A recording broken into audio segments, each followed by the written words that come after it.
Supreme court ने कहा 3 मेंबरी समिति होगी जो तय करेगी कि चुनाव आयोग में कौन कौन बैठेगा, प्रधानमंत्री, लीडर ऑफ ऑपोजिशन और चीफ जस्टिस ऑफ इंडिया। इसमें से चीफ जस्टिस ऑफ इंडिया को निकाल बाहर कर एक कैबिनेट मिनिस्टर को इसमें डालकर पूरा नियंत्रण सिलेक्शन समिति का इन लोगों ने बिगाड़ दिया, जिसके चलते आज इस समिति में सरकार के पास 2 वोट हैं। 2:1 से सारे फैसले मेजॉरिटी से सरकार ले सकती है।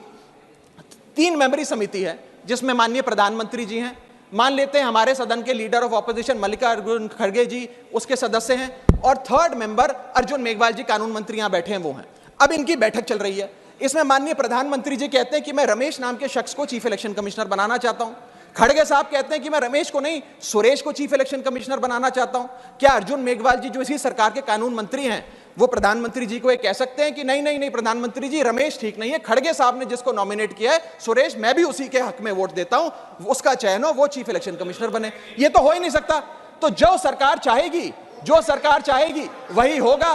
तो एक प्रकार से निष्पक्षता और स्वतंत्रता चीफ इलेक्शन कमिश्नर की खत्म करने का काम ये करती है। पहला ऑप्शन ये है कि चुनाव आयोग का गठन, कौन चीफ इलेक्शन कमिश्नर होगा और कौन इलेक्शन कमिश्नर्स होंगे, इसका गठन 2 मेंबरी समिति करे जिसमें 2 लोग हों, प्रधानमंत्री और लीडर ऑफ ऑपोजिशन, ये विपक्ष के नेता।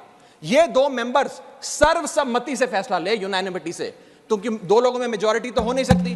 तो 2 लोग सर्वसम्मति से फैसला ले, जो भी नाम तय करेंगे हम सब मान जाएंगे। ये ऑप्शन 1। ऑप्शन 2 मैं देना चाहूंगा सरकार को, जो लालकृष्ण आडवाणी जी ने दिया था।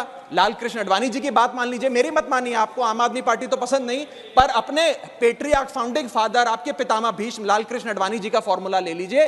5 मेंबरी समिति, प्रधानमंत्री, कानून मंत्री, leader of opposition in Lok Sabha and Rajya Sabha और चीफ जस्टिस ऑफ इंडिया। ये 5 मेंबरी समिति एक निष्पक्ष चुनाव आयोग का चयन कर लेगी। This bill will ensure that India, which is today known as the mother of democracy, will tomorrow unfortunately be known as for mockery of democracy. Mother of democracy से mockery of democracy तक का सफर आप इस bill के माध्यम से तय करने जा रहे हैं। मैं हाथ जोड़कर आपसे विनती करूंगा, इस बिल को वापस लीजिए। लोगों की देश के लोकतंत्र में बहुत आस्था है, उस आस्था से खिलवाड़ करने का काम मत कीजिए।